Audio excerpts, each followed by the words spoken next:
Hello बच्चों, चलिए प्रश्न को पढ़ते हैं। क्या होता है जब पोटेशियम मैलिएट के जलीय विलयन का विद्युत अपघटन करते हैं? तो आइए बच्चों, सर्वप्रथम मुख्य अवधारणा को समझते हुए हम इस प्रश्न को हल करते हैं तथा विस्तार पूर्वक इस प्रश्न के संदर्भ में समझते हुए कुछ अभिक्रियाएं जो इस प्रश्न में हमें इस प्रश्न को हल करने के लिए सहायक होंगी, उन्हें लिखते या समझते हुए इस प्रश्न के हल तक पहुंचते हैं। तो सर्वप्रथम, जैसा कि हम जानते हैं, इस प्रश्न को हल करने के लिए कुछ अभिक्रियाएं की आवश्यकता होगी। आइए हम उन्हें देखते हैं। इस अभिक्रिया में क्या है कि पोटेशियम मैलिएट, इसका सूत्र हम लिखते हैं। इसका सूत्र होता है CH3COOK। जब हम इसकी अभिक्रिया अर्थात जल से कराते हैं, जलीय विलयन से इसकी अभिक्रिया कराते हैं, तो H2O के 2 मोल हम यहाँ ले लेते हैं और ये अभिक्रिया संपन्न होती है। इस अभिक्रिया के दौरान हमें उत्पाद प्राप्त होता है। कौन कौन सा उत्पाद मिलता है? तो इस अभिक्रिया के दौरान एक तो हमें मिलता है C2H6 और साथ में मिलता है 2CO2 अर्थात एथेन मिला है। एक तो हमें C2H6 और साथ में 2CO2, और साथ में और क्या उत्पाद मिल रहे हैं? तो साथ में और हमें मिल रहा है इसके 2KOH तथा H2। अब ध्यान दीजिएगा कि ये जो उत्पाद मिले हैं, इसमें से ये जो दोनों हमें मिले हैं अर्थात एथेन और CO2, ये हमें मिले हैं किस पे? एनोड पर। अर्थात इस बात को हम और विशेष रूप से समझें कि C2H6 प्लस जो हमें मिला है CO2, ये दोनों हमें किस पे मिले हैं? ये हमें मिले हैं एनोड पर। अर्थात C2H6 क्या है? एथेन, और CO2 जैसा कि हम जानते हैं कार्बन डाइऑक्साइड, तथा बाकी जो उत्पाद हैं कौन कौन से हैं? KOH और क्या मिला है हमें? H2। तो ये जो दोनों हमें मिले हैं, ये मिले हैं हमें कैथोड पर।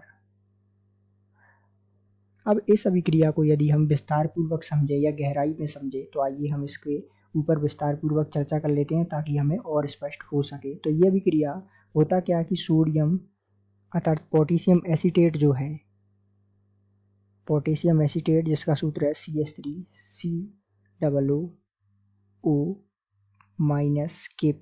ठीक है। जब इसकी अभिक्रिया हम या इसका विद्युत अपघटन कराते हैं हम जलीय विलयन में,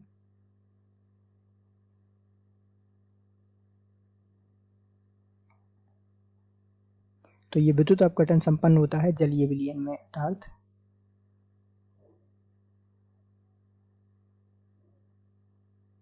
अब यहाँ हमें क्या प्राप्त होता है? यहाँ हमें मुक्त मूलक मिलता है। अर्थात हमें CH3C द्विबंध O ये जो है हमें मिलता है, ये जो है एक मुक्त मूलक है।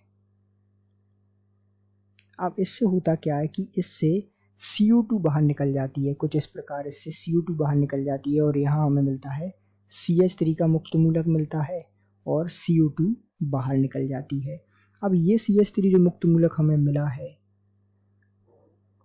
ऐसे ही किसी अन्य CH3 मुक्त मूलक के साथ अभिक्रिया करता है और क्या बना लेता है? एक बंध बना लेता है इस प्रकार, और यहाँ हमें मिलता है CH3 या आप इसे जो है इस प्रकार लिख सकते हैं C2H6। ये क्या है? एथेन।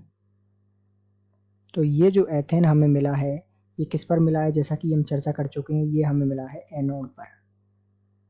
तो इस प्रकार इन सब अभिक्रियाओं को देखते हुए हम इस निष्कर्ष पर पहुंचे हैं कि पोटेशियम एसीटेट के जलीय विलयन का विद्युत अपघटन कराने पर हमें उत्पाद प्राप्त होते हैं, जिसमें मुख्य रूप से हमें एथेन मिलता है।